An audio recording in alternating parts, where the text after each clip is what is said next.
Yo soy el buen pastor, que da la vida por sus ovejas.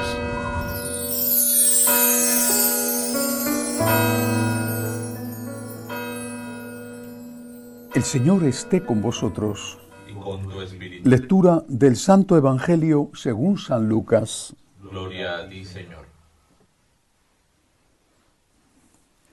En aquel tiempo designó el Señor otros 72 y los mandó delante de él de dos en dos a todos los pueblos y lugares a donde pensaba ir él. Y les decía: la mies es abundante y los obreros pocos. Rogad pues al dueño de la mies que mande obreros a su mies. Poneos en camino. Mirad que os envío como corderos en medio de lobos. No llevéis bolsa, ni alforja, ni sandalias, y no saludéis a nadie por el camino. Cuando entréis en una casa, decid primero: paz a esta casa. Y si allí hay gente de paz, descansará sobre ellos vuestra paz, y si no, volverá a vosotros. Quedaos en la misma casa, comiendo y bebiendo de lo que tengan, porque el obrero merece su salario. No andéis cambiando de casa en casa. Si entráis en una ciudad y os reciben, comed lo que os pongan, curad a los enfermos que haya en ella, y decidles: el reino de Dios ha llegado a vosotros. Palabra del Señor. Gloria a ti, Señor Jesús. Hoy la Iglesia celebra la fiesta de San Lucas Evangelista. San Lucas no es un evangelista cualquiera, son 4, pero este es muy especial. Nacido en Antioquía,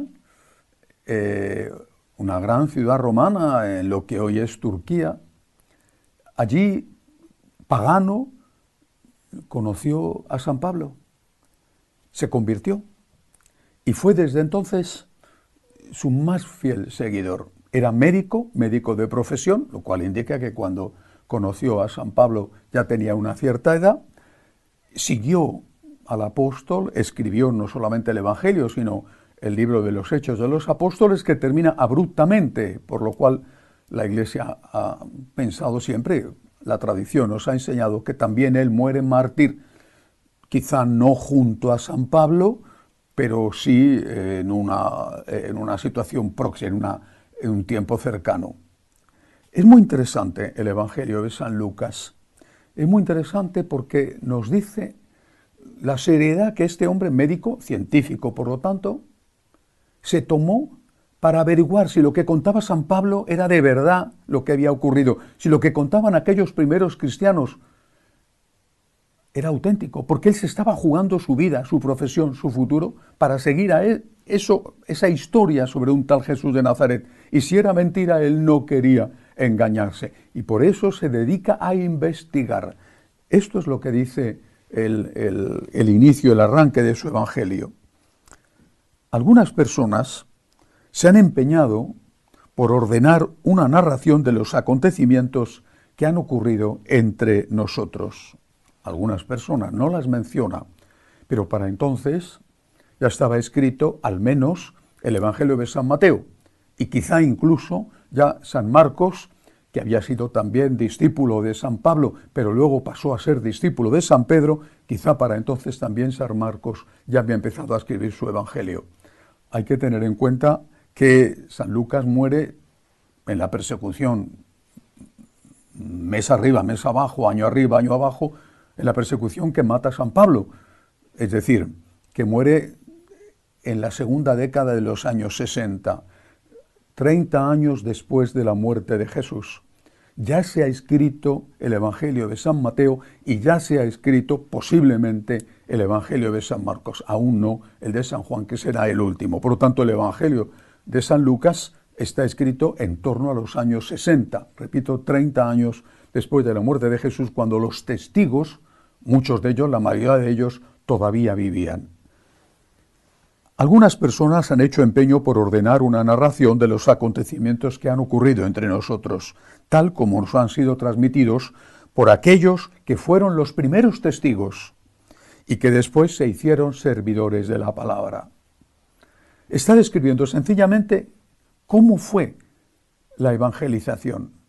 Los testigos cuentan lo que vieron, lo que tocaron, lo que escucharon, y después se dedican a eso. Se hicieron se dedicaron a ser servidores de la palabra, a evangelizar. Y añade, después de haber investigado cuidadosamente todo desde el principio, también a mí me ha parecido bueno escribir un relato ordenado para ti, ilustre Teófilo.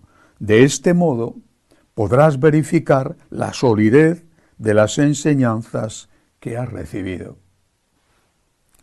Es muy probable que San Lucas se entrevistara con la Santísima Virgen. ¿Por qué? Porque él cuenta cosas que solo cuenta él y que hacen referencia a María. Por lo tanto, es muy probable que conociera aún a la Virgen antes de la ascensión de Nuestra Señora y que ella le contara personalmente detalles que ni siquiera Mateo, tan próximo a Jesús, o Juan, tan próximo a Jesús y a María, cuentan. Pero lo que interesa es que este científico se dedica a investigar, dice él, la solidez de eso que se cuenta entre nosotros, la solidez de aquello que constituye los evangelios. Y lo dice, leo de nuevo porque es muy importante. De este modo podrá verificar la solidez de las enseñanzas que ha recibido. El evangelio no es un mito. El evangelio no es una composición escrita quién sabe cuándo, decenas o centenares de años más tarde, para mitificar a un personaje legendario que, si existió, al fin es algo pequeñito comparado con el mito que se creó después en torno a él. Un hombre médico que deja su carrera, su ciudad, que se dedica a ser un compañero itinerante del gigante San Pablo, no quiere dejar todo eso porque sí. Investiga, averigua. ¿De verdad Jesús nació en Belén? ¿De verdad Jesús enseñó esto y aquello otro? ¿De verdad hizo este y aquel milagro? ¿De verdad fue crucificado? ¿De verdad resucitó? ¿De verdad subió al cielo? ¿Es Jesús un personaje histórico o es un cuento, una leyenda, un mito? Lo que está en el Evangelio es verdadero.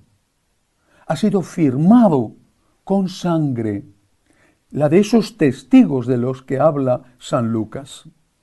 El Evangelio es verdadero. Podemos fiarnos de lo que dice. Nada de lo que cuenta es una invención, una leyenda, un engaño. Si dice que Cristo nació y fue concebido de forma por el Espíritu Santo en el vientre de una virgen que siguió siendo virgen después del parto, es porque eso ocurrió. Si dice que nuestro Señor multiplicó los panes y los peces, anduvo sobre las aguas, resucitó a Lázaro, curó a un leproso o a 10, es que eso ocurrió. Si dice que Jesús nos pide que amemos a nuestros enemigos, es porque eso lo enseñó. Si dice que Jesús murió crucificado, sufriendo una espantosa tortura, eso fue verdadero. Y si dice que nuestro Señor resucitó y que ha prometido la vida eterna a todo aquel que muera unido a Él en gracia de Dios, es que eso lo prometió y lo cumplirá. ¿Y ahora qué hace falta? Voy al Evangelio de Él, que la Iglesia ha seleccionado para el día de hoy, el día de su fiesta. En boca de Jesús, San Lucas pone estas palabras: la mies es abundante y los obreros pocos. Rogad pues al dueño de la mies que envíe obreros a su mies. Obreros a la mies, sacerdotes. Recemos, los necesitamos. Nosotros tenemos nuestro seminario abierto de par en par a los que llaman, previo discernimiento naturalmente, porque somos misioneros, misioneros del agradecimiento, misioneros, algunos de los cuales se ordenan sacerdotes, otros son religiosos, que nos dedicamos a llevar el mensaje, la palabra, siendo fieles a la enseñanza de la Iglesia a todos los rincones del mundo. La mies es abundante y los obreros pocos. Necesitamos obreros para la mies. No tengas dudas Si has sentido la llamada, aunque la hayas sentido hace tiempo y sigue todavía estando ahí molestándote, porque es señal de autenticidad. El Señor necesita a los obreros y para nosotros servir al Señor es lo mejor que nos puede ocurrir en la vida. Que así sea.